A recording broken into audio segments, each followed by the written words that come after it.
दीपावली के बाद गोवर्धन पूजा का पर्व आता है। गोवर्धन पूजा का पर्व प्रकृति और मानवता के बीच संबंध को बताता है। ये त्योहार दिवाली के अगले दिन यानी कार्तिक मास की शुक्ल पक्ष की प्रतिपदा को मनाया जाता है। गोवर्धन को अन्नकूट भी कहा जाता है। इस दिन गोवर्धन की पूजा की जाती है। गोवर्धन पूजा का अलग अलग स्थानों पर अलग महत्व और कथाएं प्रचलित हैं। यहाँ उत्तर भारत में खासकर मथुरा वृंदावन में ये दिन श्री कृष्ण की बाल लीलाओं से जुड़ा है, तो वहीं पश्चिम भारत के राज्य गुजरात में ये गुजराती नववर्ष की शुरुआत का दिन माना जाता है। आइए जानते हैं इस बार गोवर्धन पूजा कब है और गोवर्धन पूजा क्यों की जाती है। गोवर्धन पूजा को अन्नकूट भी कहते हैं। साथ ही गोवर्धन पूजा के दिन किस भगवान की पूजा का विधान है। गोवर्धन पूजा का पर्व हिंदू तिथि के अनुसार कार्तिक मास के शुक्ल पक्ष की प्रतिपदा तिथि को मनाया जाता है। आमतौर पर ये तिथि दिवाली के अगले दिन पड़ती है, जिसे स्थानीय भाषा में परेवा भी कहते हैं। हालांकि इस बार दिवाली 2 दिन मनाई गई है। ऐसे में गोवर्धन पूजा 2 नवंबर 2024 को हो रही है।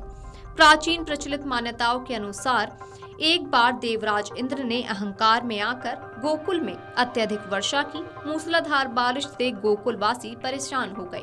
तब भगवान विष्णु के अवतार श्री कृष्ण ने गोवर्धन पर्वत को अपने हाथ की छोटी उंगली पर उठा लिया और सभी गोकुलवासी बारिश से बचने के लिए पर्वत के नीचे खड़े हो गए। गोवर्धन पर्वत जो सालों से प्राकृतिक आपदाओं को झेलते हुए गोकुलवासियों की रक्षा कर रहा था, उसने एक बार फिर वर्षा से लोगों को बचाया। इसके अलावा गोवर्धन की हरी भरी घास गायें और बकरियों के लिए भी उपयोगी होती थी। इस तरह श्री कृष्ण ने बाल लीलाओं के जरिए प्रकृति का हमारे जीवन के लिए महत्व को समझाया।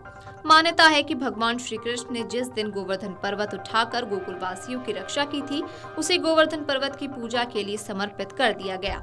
रक्षा के लिए आभार जताने के लिए हर साल गोकुलवासी गोवर्धन पर्वत को 56 भोग लगाकर विधि विधान से पूजा करने लगे।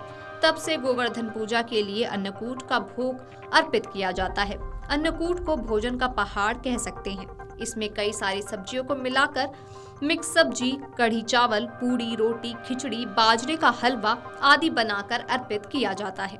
हिंदू धर्म में गोवर्धन पूजा का विशेष महत्व है। इस दिन प्राकृतिक संसाधनों की पूजा की जाती है, जैसे कि पहाड़, गाय और गोबर के साथ ही भगवान श्री कृष्ण की भी पूजा होती है। माना जाता है कि ऐसा करने से हमारी आने वाली पीढ़ी प्राकृतिक संसाधनों के महत्व को समझेगी और प्रकृति से जुड़ा हुआ महसूस करेगी। इस दिन गोवर्धन पर्वत की पूजा और परिक्रमा का भी बहुत महत्व है। इस घटना के स्मरण में ही गोवर्धन पूजा की जाती है। गोबर से बने गोवर्धन पर्वत का निर्माण इस घटना का प्रतीक है। ये दर्शाता है कि भगवान श्री कृष्ण ने प्रकृति की शक्ति का उपयोग करके ब्रजवासियों की रक्षा की थी, तभी ये परंपरा चली आ रही है। गोवर्धन पूजा के दिन गोबर से एक छोटा सा पर्वत बनाया जाता है और उसे भगवान कृष्ण के रूप में पूजा जाता है। गोबर के दीपक जलाकर घरों को रोशन किया जाता है। कुछ लोग अपने शरीर पर गोबर का लेप भी लगाते हैं। गोबर से विभिन्न प्रकार की कलाकृतियां बनाई जाती हैं और उनकी पूजा की जाती है। वीडियो डेस्क अमरउजाला.com। अगर आप ये वीडियो YouTube पर देख रहे हैं तो हमारे चैनल को सब्सक्राइब कर बेल आइकन दबाएं और Facebook पर देख रहे हैं तो हमारे पेज को लाइक करें। 8 मिलियन प्लस सब्सक्राइबर, आपके इस भरोसे के लिए बहुत धन्यवाद। अगर आप ये वीडियो YouTube पर देख रहे हैं तो हमारे चैनल को सब्सक्राइब कर बेल आइकन दबाएं और Facebook पर देख रहे हैं तो हमारे पेज को लाइक करें।